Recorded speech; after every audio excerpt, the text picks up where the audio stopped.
Hello viewers, this is Paladin Vote, and this is some more Magic the Gathering Online. This is another episode of the Standard Commentary series. Okay, so second turn Rattleclaw Mystic, and he's playing Sanctum of Ugin, so he is running an Eldrazi deck. But what flavor of Eldrazi deck is he running? Mono green, red green, green blue? I saw that recently. It was pretty good. But Silk Wrap the Rattleclaw. It's a pretty smart idea. Slow them down as fast as you can. This is Pilgrimage, so here comes the ramp. That was something that I was discussing with a friend of mine about why I think I'm seeing so many Eldrazi ramp decks is because of how cheap it is to build. You don't need any dual lands. None. Even if you're running two colors, because of the sheer volume of land search that you're running. You know, red-green Eldrazi ramp, you don't need the dual lands. Blue-green Eldrazi ramp, you don't need the dual lands. So all your lands other than... Ooh, and this is Pilgrimage is getting... Clash of Willed. Smart. It's keeping him down as best as he can. 3, 4, 5, 6, 7 mana. So, like I was saying, you know, other than like Sanctum of Ugin and the what is it? The Temple of Forgotten Gods? No, that's the old one. Wow, 3 Sanctums. Explosive Vegetation. Other than those 2 rare lands, all the lands in your deck can be basics. And then, you know, all your land search are cheap as hell. You know, commons, uncommons. Nissa's Renewal is the only rare land search that I see regularly. Other decks I have seen run Animus Awakening, but that is actually quite uncommon to see. And pop the Archive. 5. He's got 8 mana. Yeah, Shrine of the Forsaken Gods. He's got 10. Does he have Ulamog? I think so. And there he is. I'd have to check the price lists, but, you know, because he's a mythic, he's probably the most expensive card in the deck. And from what I've seen, most of them only run 2 copies of him at most. I've seen decks that just go with 1. I don't know how much those rare lands go for. I can't see Nissa's Renewal being too expensive. But he concedes, which is, you know, perfectly understandable. The guy hit his combo when you're at, what, turn 6? So he was on 5 land at best. You know, trying to face down an Ulamog with 3 land.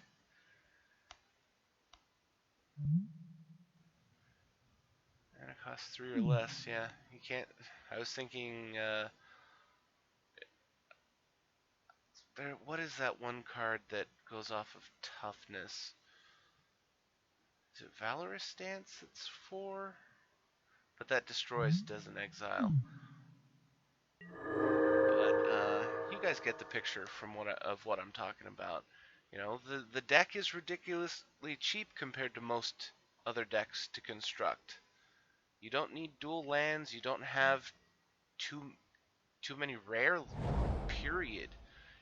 You know, say 8 rare lands, the colorless ones, 2 Ulamogs, and maybe 2 Nissa's Renewals. You know, that's, what, 10 rares and 2 mythics? Compared to other decks which have, like, 30 plus rares in their deck. Okay, so, we've got Esper Control. He is he is pretty well suited to be able to stop Ulamog. He just needs to be able to counter the things, counter the ramp. You counter his land search. You slow him down as much as you can so that when he hits Ulamog, it's going to be way later than he intends it to be. You know, say turn 8 instead of turn 6 or turn 5. And by then, even if he casts it, which will get the exile effects, you're not going to be blown out by the effect. So, control decks are actually a really good... Oh, Narset. So, is it Super Friends control? I'm going to have, like I said in the last video, I'm going to do my best to give better infinite obliteration. What was it?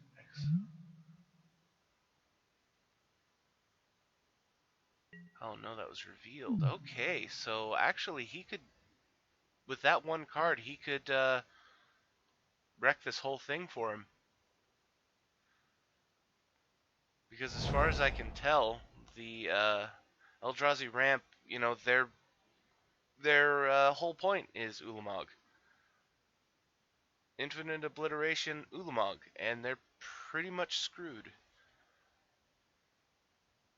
And then even if they have, you know, backup creatures, which I'm sure they do,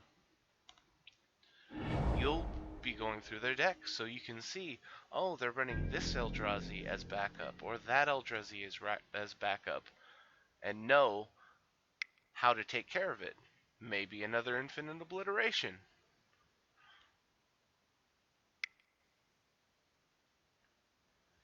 Goodbye, Ulamog.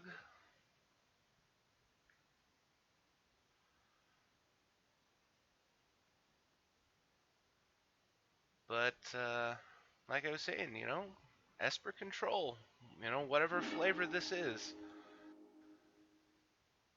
it has the tools to be able to handle Eldrazi Ramp. Because they really only have that one trick of, I get a crap ton of mana and get out Ulamog really, really fast. Works really well for the Esper deck because they have a pretty weak early game and they usually have to worry about early aggression, which in Eldrazi Ramp there isn't any.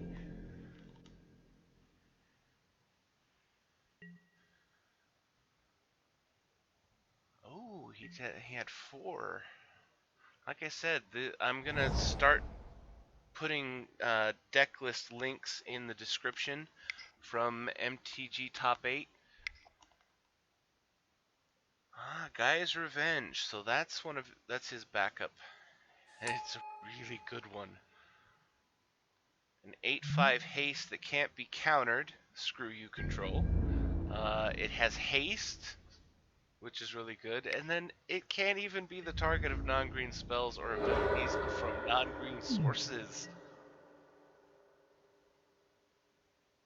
I remember when he first came out, and it's like, this guy's really good, but back then, we couldn't afford to waste 7 mana to get this guy out. You know, our top curve was somewhere around 5 or 6. We just couldn't afford to wait long enough to throw a guy like that down. Maybe he's unusual playing this in his deck, but if this is pretty standard for the Eldrazi deck, since I don't know, it's a really good choice. It's a big screw you to all control decks. You can't counter it. You can't target it. Your only choice is to board wipe it.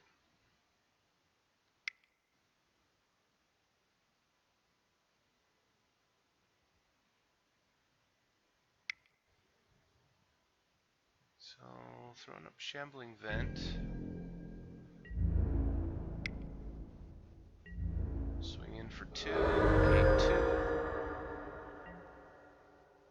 Try and gain a little life and mitigate the pain of Gaia's Revenge.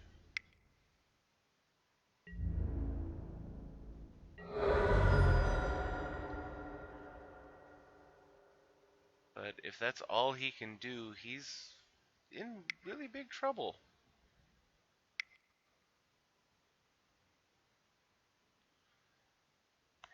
Wow. How much mana did he tap? 6, 7, 8. That is the biggest hardcast Hangerback Walker I've seen. Dragonlord Silumgar is going to get him a Hangerback Walker. Which, well, if he blocks with the Walker, he'll get the tokens and take 4 damage. That way the next time he can block with Dragonlord and not have to worry about giving back the Hangerback.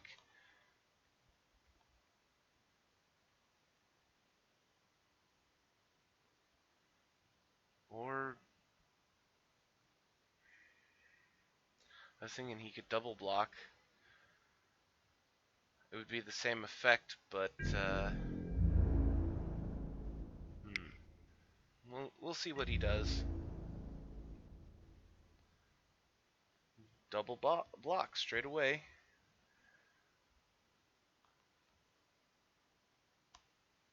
Oh, it doesn't have trample, so my other idea was actually pretty good. That was another reason back in the day why we didn't play him.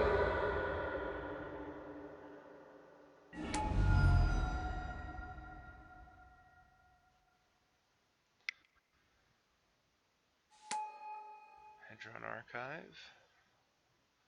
So actually what I was talking about first would have been a better plan. Block with the Hangerback, get the tokens, block with the Silumgar, kill them both.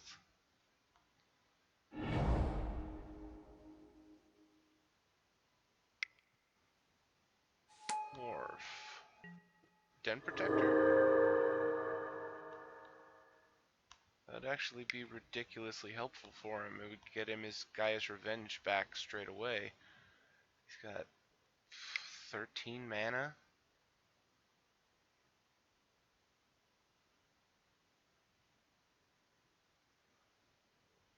This is actually the longest I've seen an Eldrazi ramp deck have to play a single game. Quarantine.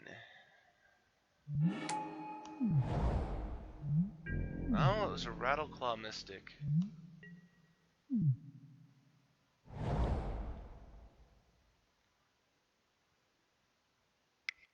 would be pretty weird to see a Den Protector main decked into an Eldrazi deck. Maybe in the sideboard in case of situations like this, but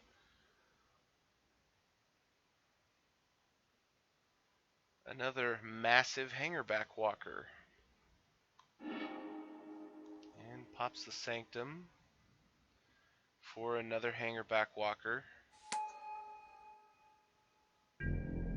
I don't know.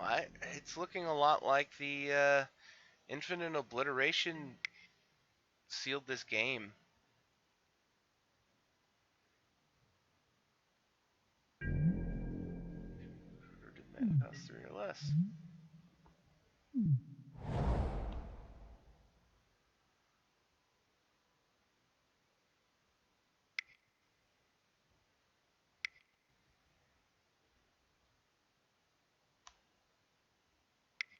Yeah, you might as well. I highly doubt you have anything else to play. So that's 5, 6, 7. No, 5, 6. That would be a 6/6 Hangerback Walker.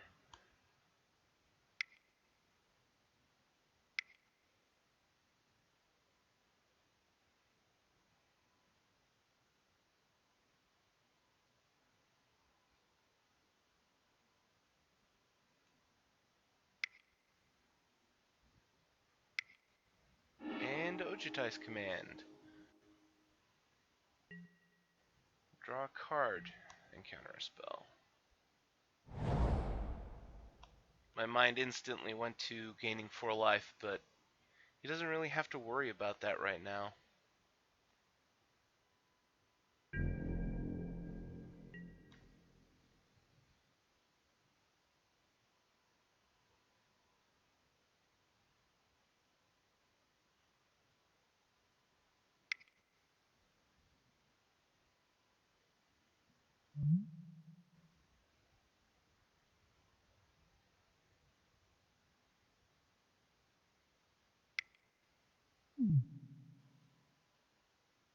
Another Rattleclaw Mystic.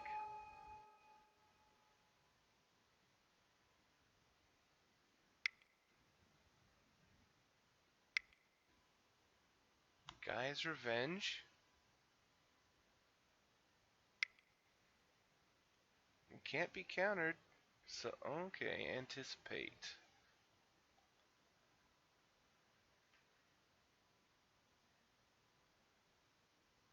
So, he can't remove it with his white enchantments. He can't counter it. He can't directly kill it. How did he get rid of it the last time? Oh, he had to double block.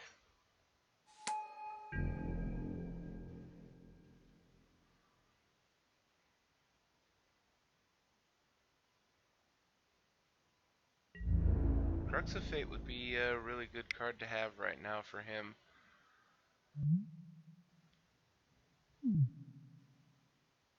Man up and block? Runs to 4. And what?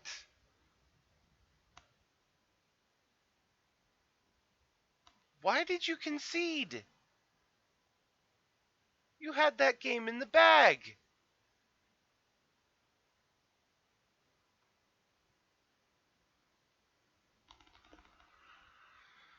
Okay, whatever. Some people.